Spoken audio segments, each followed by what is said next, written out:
সুপ্রিয় দর্শক, আমি সিরাজুল ইসলাম আপনাদের সবাইকে আমন্ত্রণ জানাচ্ছি এশিয়ান টেলিভিশনের টক শো টেবিল টকে। আশা করি সবাই ভালো আছেন। দর্শক, আজকের আলোচনার বিষয় হচ্ছে বিনিয়োগ সম্মেলন এবং চলমান রাজনীতি। আলোচনা করার জন্য স্টুডিওতে উপস্থিত রয়েছেন ঢাকা সেন্টার ফর ডায়ালগের নির্বাহী পরিচালক ইঞ্জিনিয়ার আবুল বাশার এবং সিনিয়র সাংবাদিক শাহিন চৌধুরী। মিস্টার বাশার এবং শাহিন চৌধুরী, আপনাদের দুজনকে স্টুডিওতে স্বাগতম। দর্শক, পরিচয় পর্বের পর আমরা আলোচনায় চলে যাচ্ছি। মিস্টার আবুল বাশার, আপনি জানেন যে বাংলাদেশে বিনিয়োগ সম্মেলন হচ্ছে এই মুহূর্তে 4 দিনব্যাপী বিনিয়োগ সম্মেলন ঢাকা। এটা বাংলাদেশের ইতিহাসে অত্যন্ত গুরুত্বপূর্ণ একটি সম্মেলন বা ঘটনা বলে মনে করা হচ্ছে। সেখানে আজকে প্রধান উপদেষ্টা বক্তব্য দিয়েছেন এবং তিনি বিশেষ করে বিদেশি যারা বিনিয়োগকারী এই সম্মেলনে অংশ নিচ্ছেন তাদেরকে বাংলাদেশে বিনিয়োগ করার আহ্বান জানিয়েছেন। প্রশ্ন হচ্ছে, প্রধান উপদেষ্টার এই আহ্বানে কতটা সাড়া মিলবে বলে আপনি আশা করছেন? কি মনে হয় আপনার? ধন্যবাদ আপনাকে, সেই সাথে এশিয়ান টেলিভিশনের সমস্ত দর্শক এবং ঈদের পরে প্রথম আপনাদের টেলিভিশনে আসার জন্য আমি এশিয়ান টেলিভিশনের সমস্ত দর্শককে ধন্যবাদ জানাচ্ছি। আপনার যে প্রশ্নের উত্তরের জায়গায় আমি যেতে চাচ্ছি সেটা হচ্ছে যে আমাদের এই সরকারটি গঠিত হওয়ার পরে ডক্টর মোহাম্মদ ইউনূস যদি এই সরকারের নেতৃত্বে না থাকতেন তাহলে আমার যেটা ধারণা, যেহেতু আমি একটা গবেষণা দায়িত্বে আছি, তো দেশ কিন্তু দুর্ভিক্ষ এবং বিশৃঙ্খলার দিকে আমরা ধাবিত হতাম। একমাত্র ডক্টর মোহাম্মদ ইউনূস প্রধান উপদেষ্টা হওয়ার কারণে আমরা হয়তো বা আনফর্চুনেটলি এই জায়গা থেকে আমরা মুক্ত হতে পেরেছি। এবং আপনারা জানেন যে ডক্টর মোহাম্মদ ইউনূস হচ্ছে এমন একজন ব্যক্তি যে উনার বক্তব্য বিশ্বের অনেক রাষ্ট্রপ্রধান টাকা দিয়ে উনার বক্তব্য শুনতে আসেন। যে কারণে হচ্ছে ওনার সঙ্গে, যেহেতু উনি সামাজিক বিজনেসের সাথে জড়িত, সেই কারণে বিশ্বের প্রত্যেকটা যে বিজনেস ফোরাম আছে বা বিজনেস যে সমস্ত গোষ্ঠী আছে তাদের সাথে ওনার তাদের সাথে ওনার অত্যন্ত ভালো সম্পর্ক এবং রাষ্ট্রপ্রধানদের সাথে ওনার ভালো সম্পর্ক। ইভেন এখন যারা রাষ্ট্রপ্রধান আছেন তাদের সাথে ভালো সম্পর্ক, যারা ছিলেন তাদের সাথে ভালো সম্পর্ক।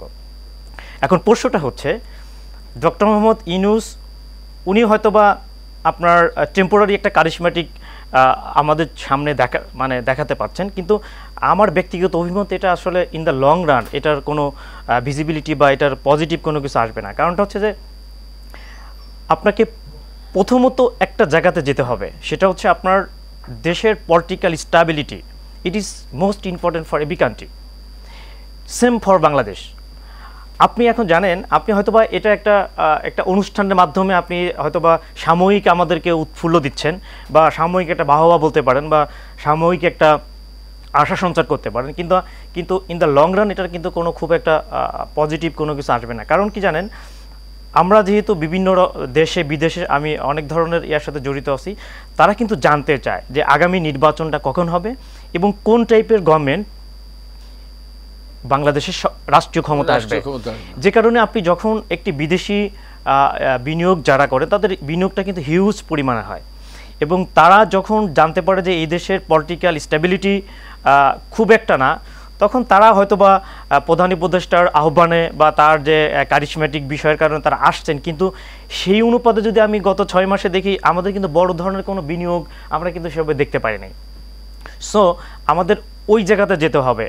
ওনার আজকের এই বিনিয়োগ সম্মেলন সফল হতো যদি ইন দ্য মিন টাইম আমাদের রাজনৈতিক দলগুলোর সাথে আলোচনা করে একটা নির্বাচনী রোডম্যাপ হতো এবং তারা সবাই জানতো যে হয়তোবা আগামী নির্বাচনে তাদের অনেক সার্ভে টিম আছে, তারা কিন্তু দেশি বিদেশি সার্ভে টিমে, যেমন আমরা যারা বিজনেস ইন্টারন্যাশনাল যারা বিজনেস করেন তারা কিন্তু বিভিন্ন সংস্থার সাথে তাদের একটা সম্পর্ক থাকে, যে কারণে সেই সম্পর্কের কারণে তারা কিন্তু জানার চেষ্টা করে যে আগামী দিনে বাংলাদেশে কোন সরকার আসতে পারে, কোন দলটি ক্ষমতা আসতে পারে এবং তাদের নেচারটা কী এবং তাদের পররাষ্ট্রনীতিটা কী এবং তাদের বাণিজ্য নীতিটা কী।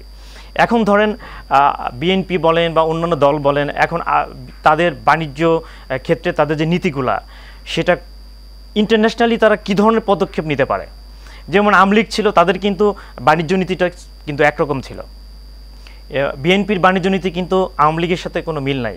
আপনি বাংলাদেশের অপর পলিটিক্যাল পার্টি যদি দেখেন, আপনি ধরেন আমি বলে যে এখানে যদি বামরা ক্ষমতায় আসে তাহলে কিন্তু তাদের যে বাণিজ্য নীতি সেটা কিন্তু টোটালি কিন্তু ইউটার্ন, মানে গতানুগতিক যে আমাদের বিএনপি বলেন, আওয়ামী লীগ, অ্যানাদার যে পলিটিক্যাল পার্টিগুলো বাংলাদেশে আছে তাদের সাথে কিন্তু এদের কোনো ধরনের সম্পর্ক নেই। ইভেন যদি ইসলামিক পার্টি যদি আপনি বলেন, তাদেরও কিন্তু বাণিজ্য নীতিটা কিন্তু এই দুইটা দল বা এই আমাদের যারা আমরা মধ্যপন্থার রাজনীতিতে যারা আছি, যারা ক্ষমতা আসার সম্ভাবনা আছে, তাদের সাথে কিন্তু মিল নেই।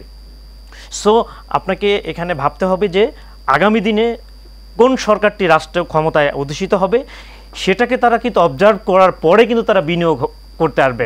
এটা এক ধরনের পিকনিক হতে পারে, এটা এক ধরনের সম্মেলন হতে পারে, বাট এখান থেকে আউটকাম কি হবে আই ডোন্ট নো। আপনার কথা একেবারেই পরিষ্কার ইঞ্জিনিয়ার আবুল বাশার। আমরা শাহিন চৌধুরীর কাছে একটু শুনতে চাই।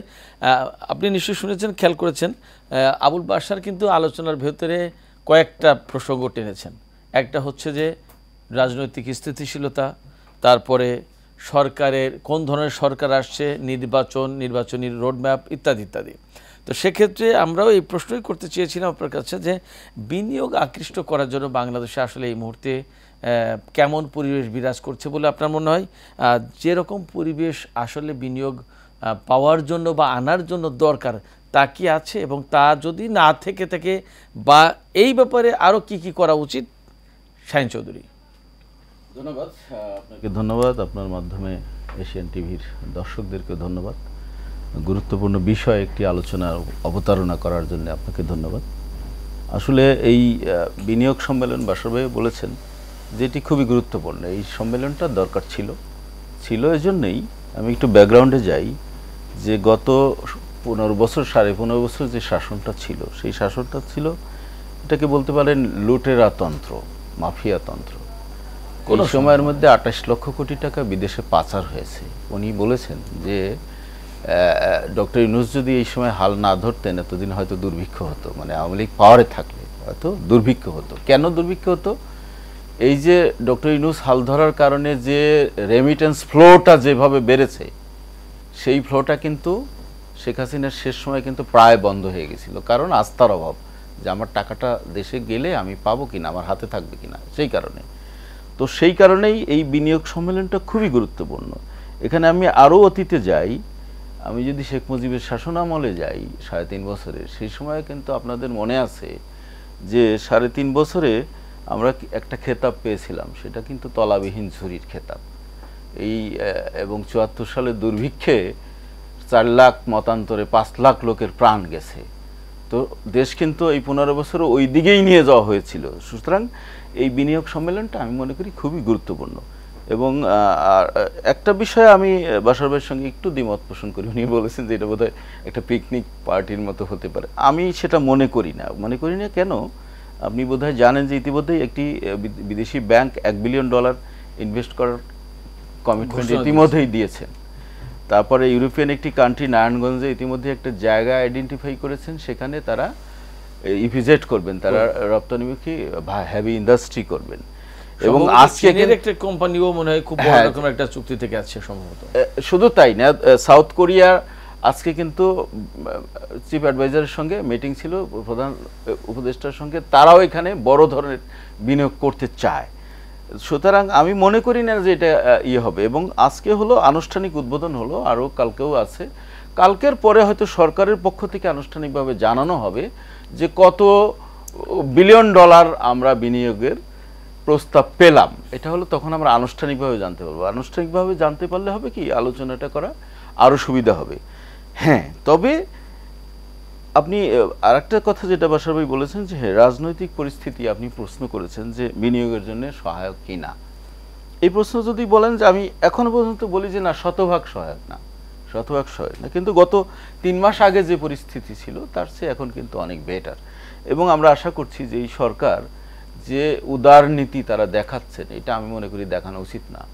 ইচ্ছা হলেই রাস্তা বন্ধ করা যাবে, ইচ্ছা হলেই ভাঙচুর করা যাবে।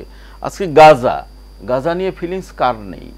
যেভাবে যে গণহত্যা চালানো হচ্ছে সবার আছে, কিন্তু সেটা নিয়ে মিছিল হবে, সমাবেশ হবে, মানববন্ধন হবে, কিন্তু সেটা নিয়ে লুটপাট হবে, ডাকাতি হবে, এটা কিন্তু কারো কাম্য না, গোটা জাতির কাম্য না। তাহলে ওয়ার্ল্ড ওয়াইড আমাদের ইমেজটা কোথায় যাবে? দেশে যখন বিনিয়োগ সম্মেলন হচ্ছে তখন আপনি গাজা ইস্যুতে বাটার দোকান লুট করছেন, ইয়ে করছেন। আরে ভাই, বাটার দোকান, বাটারটা একটা ব্র্যান্ড। আমরা গণহারে বলে দিচ্ছি ইন্ডিয়ান মালিক, ইসরায়েল মালিক, কিন্তু মালিক না। মালিক তো আমার দেশের লোক, মালিক তো আমি না হয় আপনি, আমার ভাই, কেউ।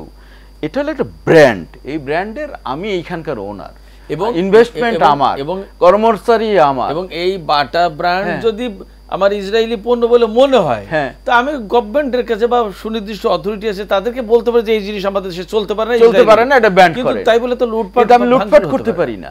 তো সুতরাং এই যে এই পরিস্থিতি, এই যে আজকে আমি সর্বশেষ নিউজ দেখলাম, আপনিও আপনার টিভিতেও হেডিং দেখেছি যে এই ইস্যুতে 10টি মামলা হয়েছে এবং 72 জন ইতিমধ্যে অ্যারেস্ট হয়েছে। 72 না, আমি মনে করি এই 700 অ্যারেস্ট হতে হবে, 720 জন অ্যারেস্ট হতে হবে।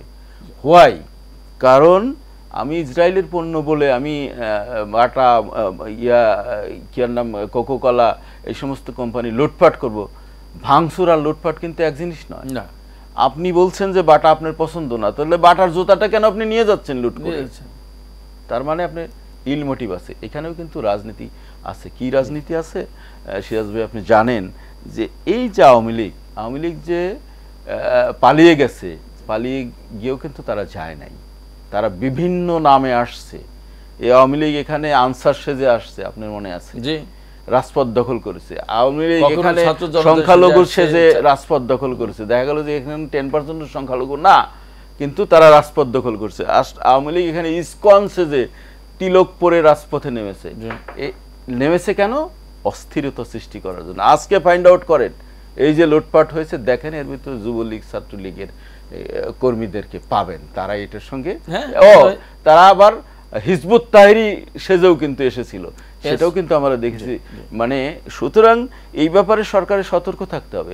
কোন রাজনৈতিক দল কর্মসূচি দিচ্ছে, কি কর্মসূচি, এটা সতর্ক থাকতে হবে।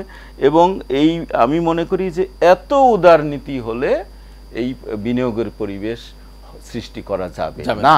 সুতরাং আমি সরকারের প্রতি আমার আহ্বান থাকবে যে এইসব কর্মসূচির ব্যাপারে মনিটর করা এবং প্রয়োজনীয় ব্যবস্থা নেওয়া, নিরাপত্তা নিশ্চিত করা, যাতে করে এখানে একটা বিনিয়োগ বান্ধব পরিবেশ তৈরি হয় এবং আমাদের এই আজকের এই বিনিয়োগ সম্মেলনটা যাতে সফল হয় এবং আমরা যাতে আগামীতে নির্বাচিত সরকার আসলেও এই বেনিফিটটা তো আমরা একদিনে পাবো না, দীর্ঘমেয়াদে। এমনকি যারা নির্বাচন করে আজকে ক্ষমতায় আসতে চাচ্ছেন তাদের জন্য আমি মনে করি ডক্টর ইউনূস একটা ফাউন্ডেশন করে যাচ্ছেন। বিল্ডিং করতে হলে একটা ফাউন্ডেশন লাগে, তো ওনারা ইচ্ছে করলে ওটা 20 তলা 100 তলা করতে পারবেন, কিন্তু এইটা দরকার ছিল।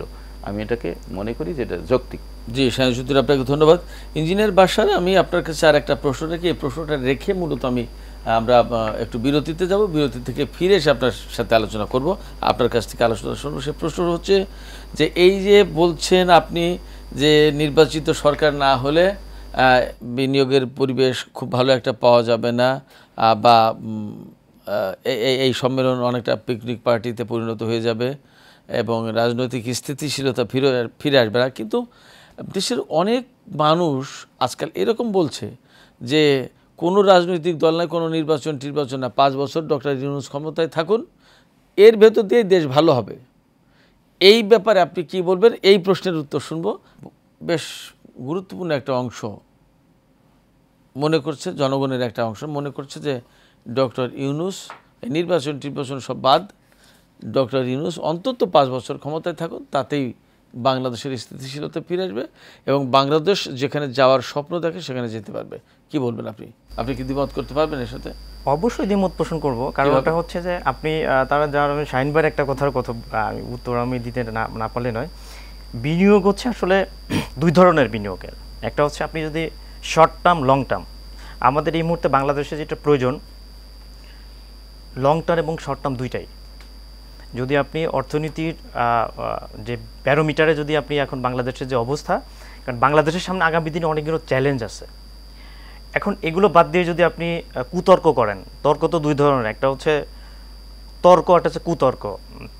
আপনি জানেন কি না, মাহফুজুল্লাহ ভাই যখন টকশোতে এগুলো বলতো তখন আমি শুনতাম। তর্ক আপনি 2 ধরনের করতে পারবেন, একটা হচ্ছে তর্ক, কুতর্ক। হ্যাঁ, এই কুতর্কটা কারা করছে? 5 বছর থাকতে হবে, ঠিক আছে। এখন এই ফেসিবাদের আপনি তখন শেখ হাসিনাও এই ধরনের বলতো যে উনি হচ্ছে একমাত্র, আপনার সাংবাদিকরাই বলতো উনি একমাত্র বিশ্বনেত্রী, উনি থাকলে বাংলাদেশ এইখানে যাবে সেইখানে যাবে, এই ধরনের একজন ভাইব তুলে বাংলাদেশকে ধ্বংস করার জন্য। হ্যাঁ, আপনারা দেখেন নাই 15 বছর। তো এখন যদি সে ধরনের আবার একটা কুতর্ক তৈরি করে ওনাকে মানে পচানোর জন্য বা দেশের রাজনীতি এবং দেশের স্টাবল যে সিচুয়েশনটাকে ধ্বংস করার জন্য, এটা এক ধরনের ষড়যন্ত্র। কারণটা হচ্ছে জনগণ, আপনি সবসময় একটা জনগণের ঘাড়ে বন্দুক রেখে গুলি করার একটা সুশীল সমাজ যারা আছে, এদের সমস্যাটা কি জানেন? জনগণ আপনারা আমার কথা বলে অনেক সুশীল আছে যারা দেখবেন যে মেম্বার হতে পারবে না, হ্যাঁ, তো তারা এখন উপদেষ্টা হচ্ছে, তারা বিভিন্ন দায়িত্ব পাচ্ছে, বুঝছেন, তাদের খুব মজা লাগতেছে আর কি, বুঝছেন না? মানে এটা যে একটা সিনেমা আছে দেখছেন, ইয়াতে তামিল মুভি আছে, একটা নায়ক অনিল কাপুরের, মানে হঠাৎ করে প্রধানমন্ত্রী হলো, তো এই ধরনের একদিনের প্রধানমন্ত্রী হলো, বুঝছেন? এখন বাংলাদেশটাকে অনেকে এইভাবে মুভি, সিনেমা, নাটক, গল্প এগুলো চিন্তা করতে, কিন্তু বাংলাদেশ তো একটা রাষ্ট্র এবং এখানে 20 কোটি মানুষের বসবাস, তাদের ভাগ্য নিয়ে ছিনিমিনি কালা অধিকার কারণ নেই। আপনি ডক্টর মোহাম্মদ ইউনূস কি অমর নাকি? ওনার এখন এজ কত জানেন? ধরেন 5 বছর ওনাদের, উনি 5 বছরে কী করতে পারবে আমাকে বলেন আপনি? আমাদের আগামী দিনের চ্যালেঞ্জ কি আপনি বলেন? আমাদের বেকার এখন কত জানেন?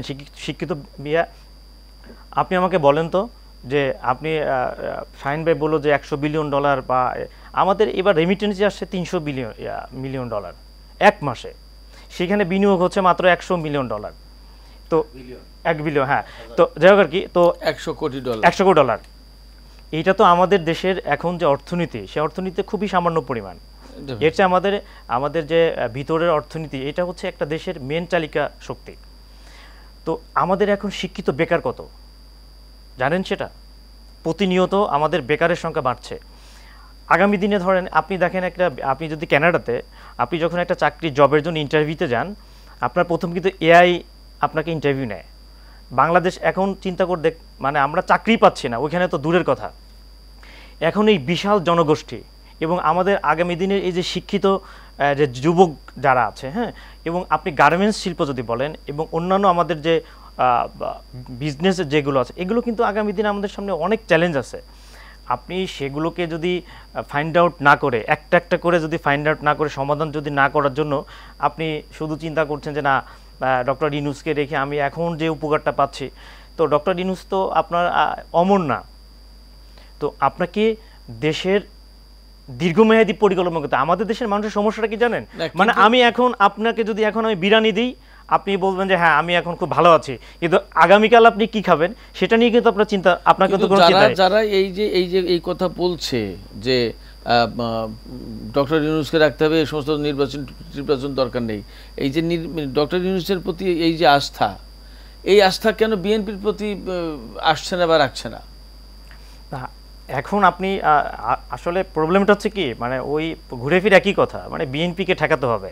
আপনি এইখানে এই স্টুডিওতে আমি যতবার আলোচনা করতে আসছি, যত সুশীল সমাজ বলেন, এই যে আপনি মিনাফারা উনি এখন দেখেন গালাগালি করে, ও সেদিনও বলছি আমি, সবার একটাই টার্গেট, বিএনপিকে ঠেকাতে হবে। আমি একদম ডে 1 5 আগস্টের পর থেকে একই কথা বলছি, মানে কোনো না কোনো অজুহাতে, কোনো না কোনো ছলে, কোনো না কোনো কৌশলে বিএনপিকে ঠেকাতে হবে। আপনি আমাকে বলেন, বিএনপি 17 বছর ক্ষমতার বাইরে আছে, বিএনপি একটা পলিটিক্যাল পার্টি। আপনি যদি বাংলাদেশের অনেক বড় বড় অর্জন যদি বলেন, সেটা কিন্তু অনেক অর্জন বিএনপির হাত ধরে আসছে। আপনি বাংলাদেশকে, আপনি ডেমোক্রেসি সিস্টেমটাকে স্মুথলি চলতে দিতে হবে।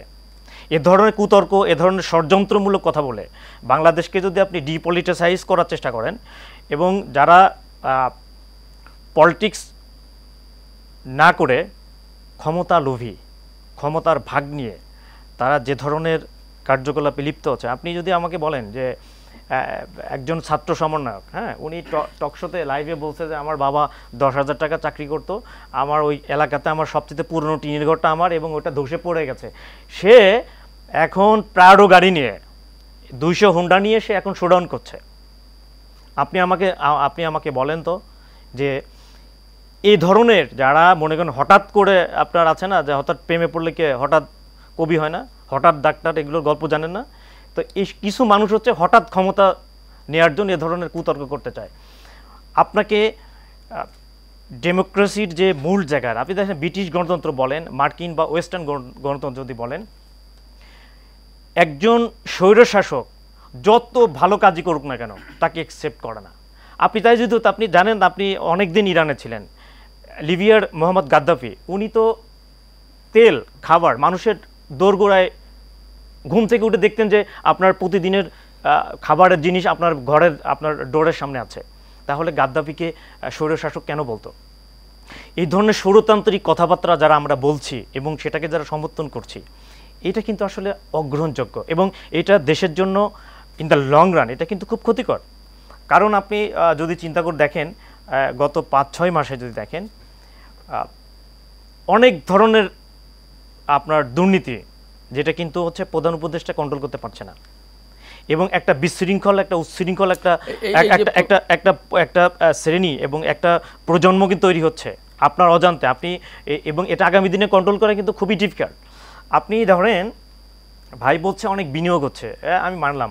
আপনি কি জানেন যে বাংলাদেশে বর্তমানে এখন নেশাগ্রস্ত ইয়াং জেনারেশনের সংখ্যা কত, কিশোর গ্যাং কত? আপনি আপনার ঘরের মধ্যে এসি রুমে শুয়ে আছেন, আপনার খাবার মধ্যে খুব সুন্দর কিছু, আপনি রাস্তায় বের হলে আপনি স্টেপ হচ্ছেন, ছিনতাইকারী কবলে পড়ছেন। আপনি কি জানেন যে বাংলাদেশে এখন গ্রামে গঞ্জে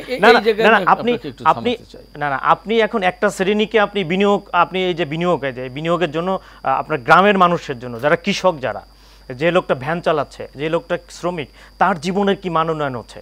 আসলে কিন্তু আমরা সেই জায়গাতে হাত দিচ্ছি না। হ্যাঁ, আমরা উপরে হচ্ছে রং করার চেষ্টা করছি, কিন্তু আমার গ্রামীণ অর্থনীতিকে স্ট্রং করতে হবে। আপনাকে বুঝতে পেরেছেন? আপনি যদি ডক্টর মোহাম্মদ ইউনূস যদি সারা পৃথিবীর বিনিয়োগকারীদেরকে নিয়ে, কৃষকদেরকে নিয়ে, শ্রমিকদেরকে নিয়ে একটা গ্রাম সম্মেলন হতো যে আমাদের দেশের এত কৃষক, তাদের এই অবস্থা, তাদের উন্নয়নের জন্য তোমরা টাকা দাও।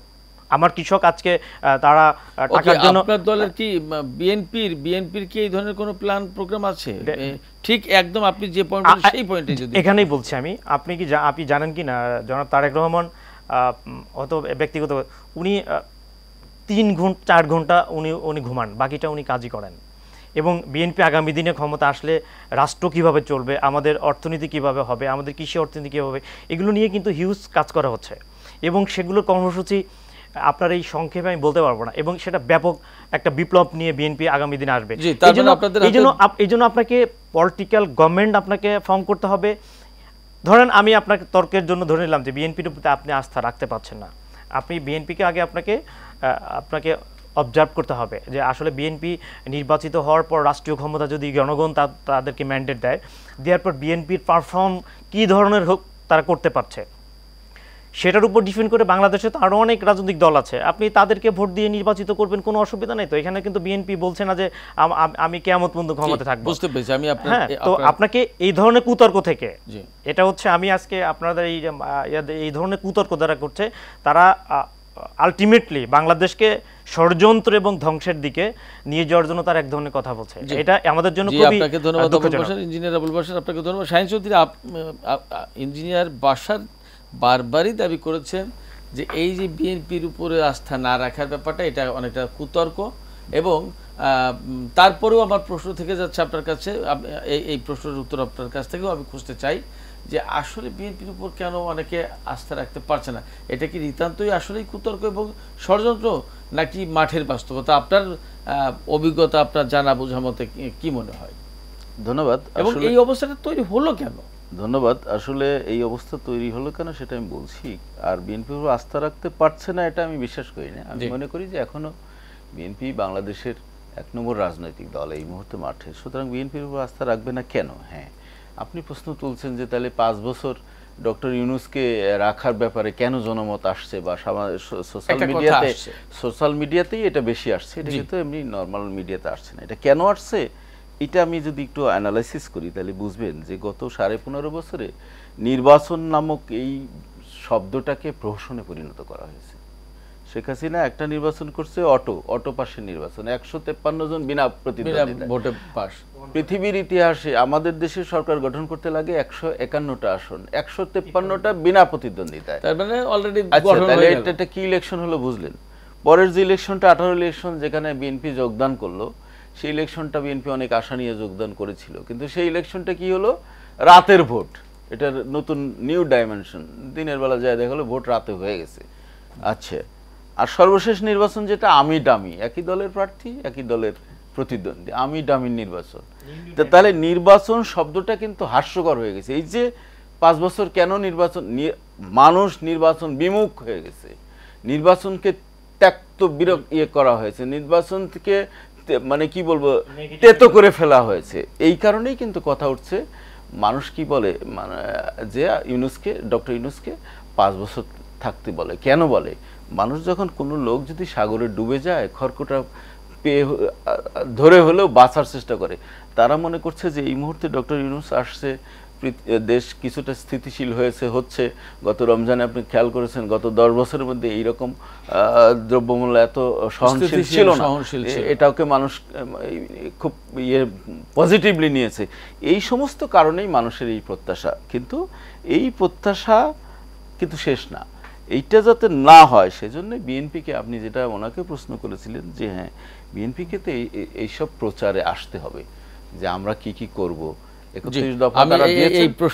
এই প্রসঙ্গেই একটু আলোচনা করব, তার আগে আরেকটু কথা বলি যে একথা ঠিক আপনারা যা বললেন তাতে খুব একটা দ্বিমত করার আসলে খুব একটা সুযোগও নেই। কারণ আমরা দেখছি বিএনপির পক্ষ থেকে বিশেষ করে যে অভিযোগ করা হয় যে এনসিপি গঠন হয়েছে যেটা সম্প্রতি, এই এনসিপির প্রতি সরকারের একটা আনুকূল্য আছে বলে বিএনপি ভীষণভাবে অভিযোগ করে।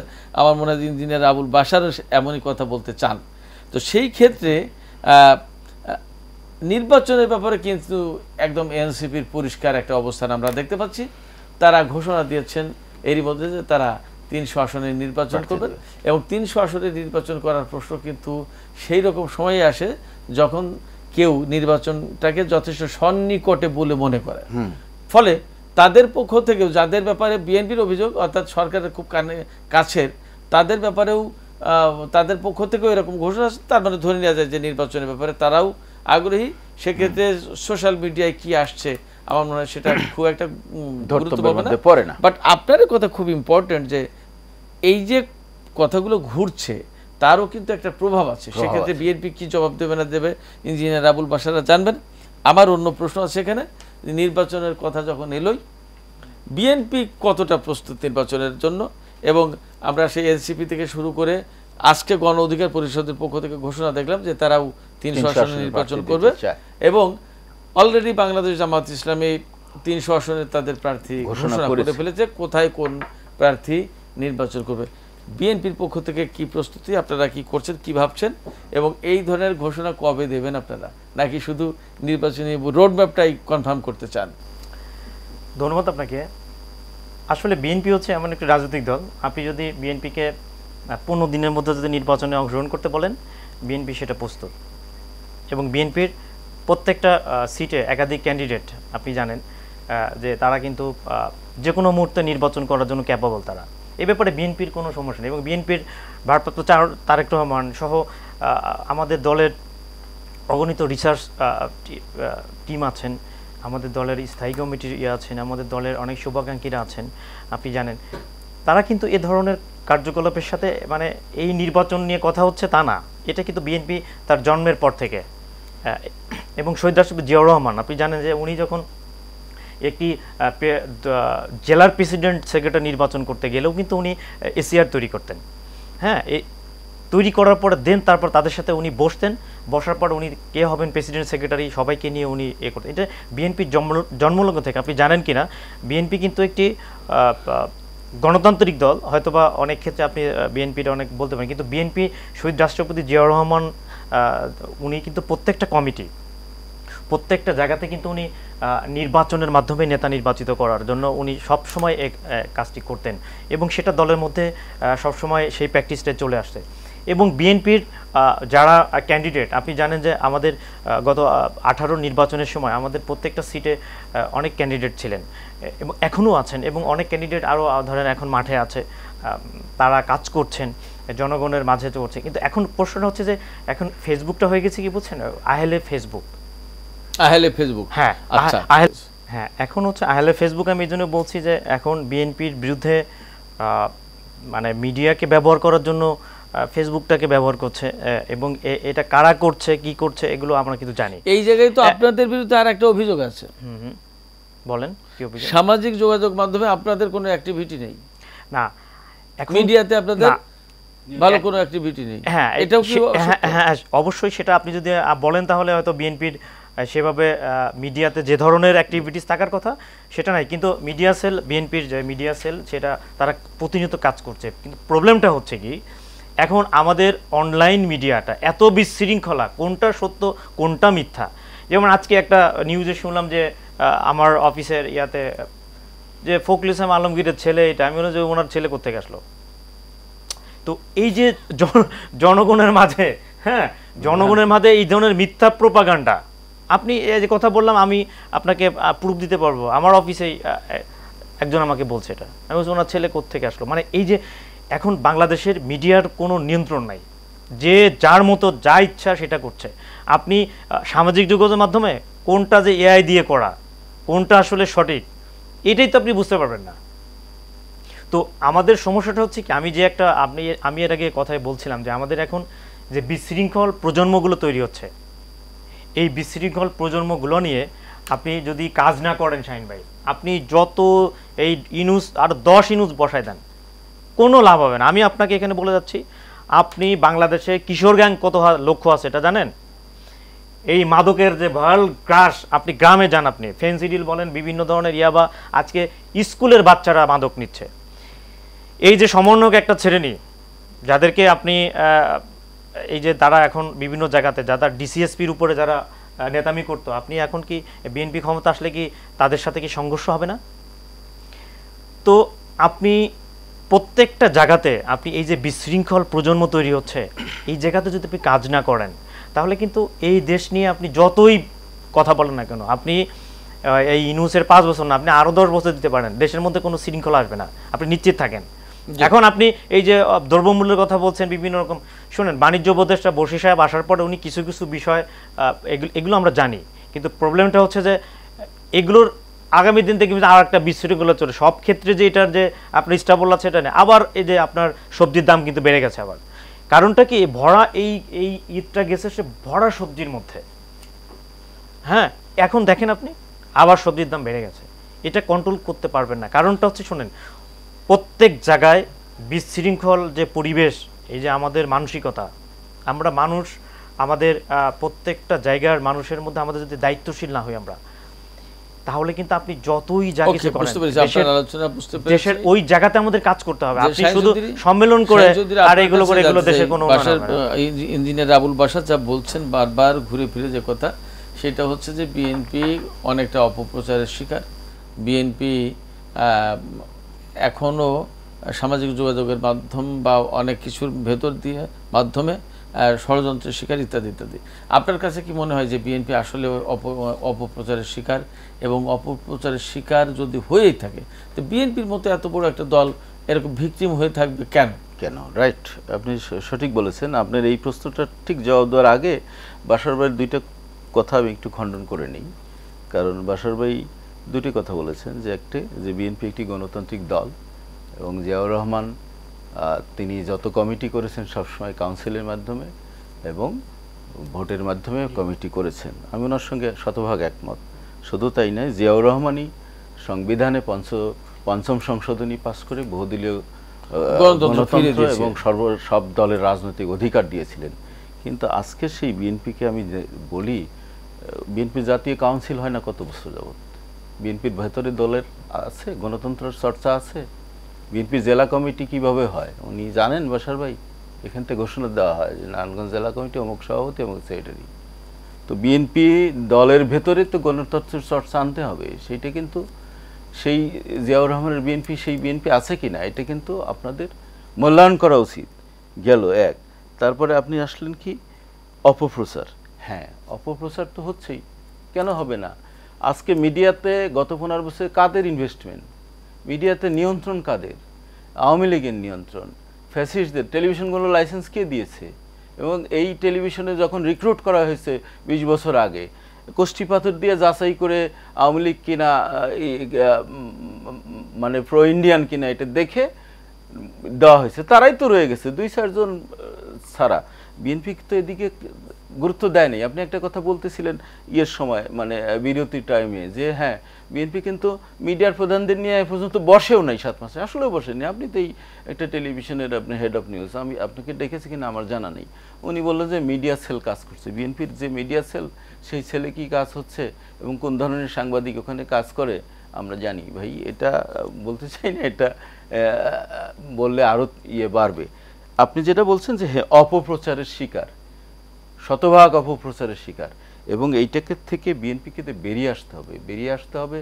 আপনি যেটা বলেছেন সিরাজ ভাই, যে তাহলে কি করতে হবে, এখন মিডিয়াতে কারা কাজ করছে তাদের সঙ্গে বসতে হবে এবং মিডিয়ার মালিকদের সঙ্গে কথা বলে সেখানে প্রো বিএনপি লোকজনকে ইনভলভ করা যায় কিনা, প্রয়োজনে বিএনপি নিজস্ব 2-4টি মিডিয়া তারা হাত দিতে পারে। কেন এখনও চ্যানেল 1 আলোর মুখ দেখছে না? আপনি তো একসময় চ্যানেল 1-এ কাজ করেছেন, 7 মাস চলে গেল, তাহলে চ্যানেল 1 গিয়াসউদ্দিন আল মামুন সাহেব এখন বাইরে, যিনি চ্যানেল 1 এখনও কিন্তু আলোর মুখ দেখছে না। ইসলামী টেলিভিশন, আপনার মনে আছে সাইদ ইস্কান্দার সাহেবের ইসলামী টেলিভিশন এতদিন অন এয়ার হতে পারতো, কাজ করেছেন, সেটা অন এয়ার হতে পারতো, হয়নি। দিগন্ত টিভি আমি শুনেছি জামাতের যে তারা এটা রিঅর্গানাইজ করছে, সম্ভবত তারা খুব শীঘ্র। তো আপনাকে তো মিডিয়াতে আইদার নিজে ইনভেস্ট করতে হবে, অথবা যে মিডিয়াটা চালু আছে সেখানে আপনার লোকজনকে যাতে বসানো যায়, মালিকের সঙ্গে কথা বলে নেগোসিয়েশন করে যেভাবে হোক সেটা আপনাকে নিশ্চিত করতে হবে। তাহলেই তো ওই মিডিয়া আপনার পক্ষে কথা বলবে। এখন তো ফ্যাসিস্ট মিডিয়া, ফ্যাসিবাদের দোসরাই রয়ে গেছে 99%। তো তারা তো তাদের সুযোগ পেলেই বিএনপিকে পচাবে। বিএনপির একটা দেখা যায় যে প্রত্যন্ত এলাকায় 2 গ্রুপের মধ্যে সংঘর্ষ হয়েছে, আহত হয়েছে 15, বলে দিয়েছে শতাধিক আহত, হেডলাইন করছে। কেন করছে? কারণ তাদের তো টার্গেট হলো বিএনপি। বিএনপিকে যদি ড্যামেজ করতে পারে বেনিফিটটা কে পায়? বেনিফিটটা আওয়ামী লীগ পাবে। তাহলে মানুষ বলে ও তাহলে তো আমরা আগেই ভালো ছিলাম। এই সরকারকে ড্যামেজ করতে গেলে, বিএনপিকে ড্যামেজ করতে পারলে বেনিফিটটা পাবে আওয়ামী লীগ, এবং সেই কাজগুলোই সুপরিকল্পিতভাবে করা হচ্ছে।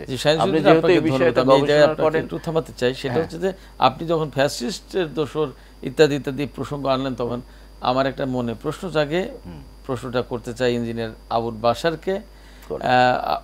বাশার ভাই, আপনি নিশ্চয়ই জানেন বা আপনি নিজেও সম্ভবত এই খবরগুলো পড়ে থাকেন যে এই যে ফ্যাসিস্টদের দোসর, এদেরকে লালন পালন করার ক্ষেত্রে বিএনপিরও দায় আছে, এই অভিযোগ আছে। আমার অভিযোগ না, এই অভিযোগ আছে। সামাজিক এবং সাধারণ যে গণমাধ্যম তাতে কিন্তু এই অভিযোগ আছে। এই অভিযোগের ব্যাপারে আপনার এবং আপনার দলের অবস্থান কি বা বক্তব্য কি? সেটা হচ্ছে, শোনেন, আপনার যে কথাটার সাথে আমি সম্পূর্ণ একমত না, কিন্তু আমি একমত। কারণটা হচ্ছে কি, যে আপনি যদি বিএনপির যদি বলেন যে বিএনপির যারা নেতাকর্মী সবাই যদি মনে করেন যে এরা সবাই হচ্ছে ফেরেস্তা বা কাকরালী মসজিদের ইমাম, এটা ভাবার কোনো কারণ নেই। কারণ আমরা আসলে বারবারই একটি জায়গাতে আমি যেতে চাই, আমাকে অনেকে এই বিষয় নিয়ে একটু আপত্তি করেন। কাকরালী মসজিদের ইমাম বলেছেন, বাইতুল মুকাররমের বলেননি। না, বাইতুল সেটা বলিনি, কারণ এটা পলিটিক্যালি একজন পালিয়ে গেছে, এই জন্য আমি ওখানে যাই না, কারণ তাকে নিয়ে বিতর্ক আছে। কিন্তু স্টিল নাও কাকরালী মসজিদের ইমাম নিয়ে এটা নাই। তো আমরা তো হচ্ছে আমাদের দেশের এই যে বিশাল জনগোষ্ঠী, বিএনপি একটা বিশাল দল, এখানে কি আপনি মনে করেন না যে এখানে শতভাগ নেতাকর্মী একদম সততার সাথে কাজ করা এটা প্রত্যাশা করা কিন্তু আসলে আমি মনে করি অন্যায়। হ্যাঁ, আপনার দলের সর্বোচ্চ যিনি, উনি ইতিমধ্যে 18,000+ দল থেকে বহিষ্কার করেছেন। এখন প্রবলেমটা হচ্ছে কি, যে বাংলাদেশ থেকে জনাব তারেক রহমানের কাছে যে মেসেজগুলো, এই মেসেজগুলো সবসময়ের জন্য সঠিক যাচ্ছে না, এবং উনি যতক্ষণ পর্যন্ত দেশে না আসছেন ততক্ষণ পর্যন্ত কিন্তু বিএনপির মধ্যে এই কিছুটা বিশৃঙ্খলা বলেন বা এটা কিন্তু থেকেই যাবে।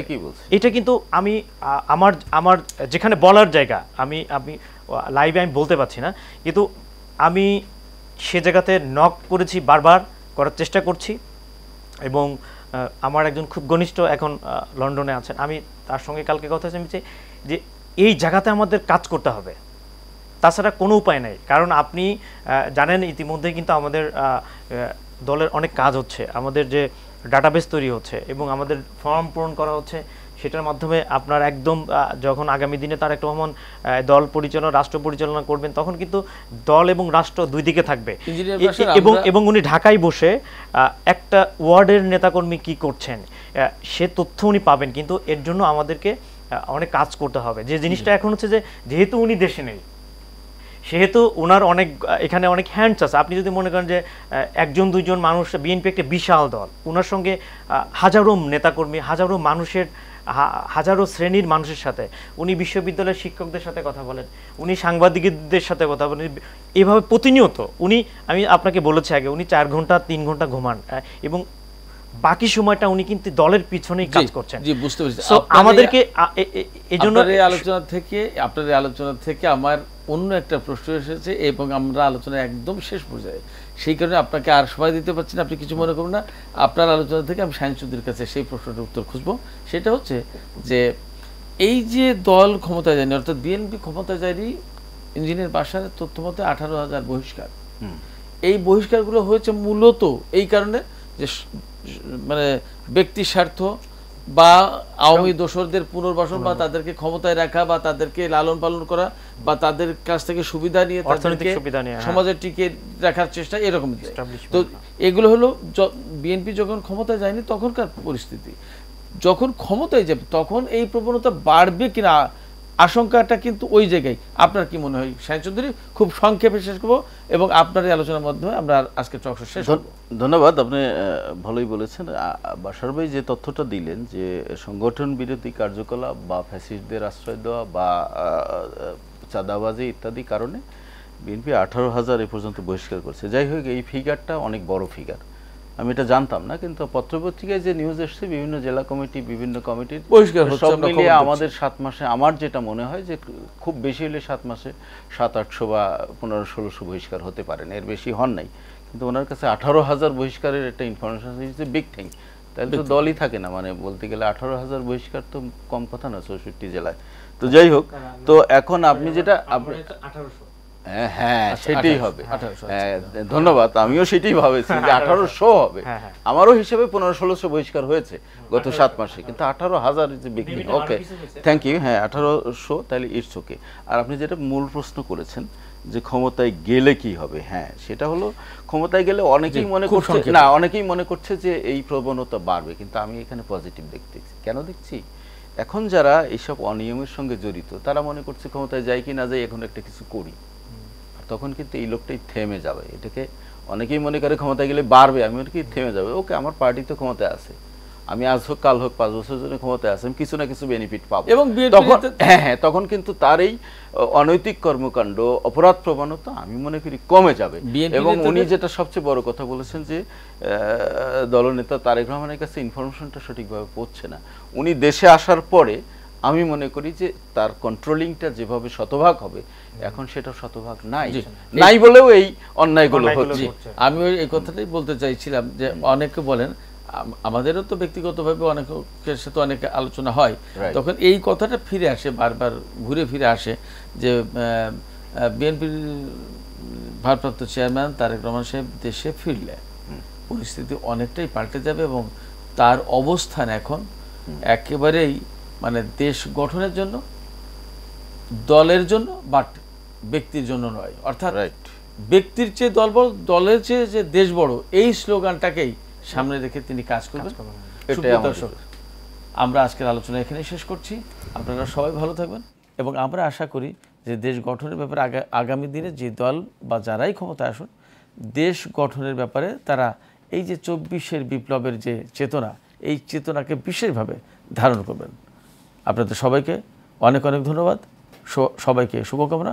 খোদা হাফেজ।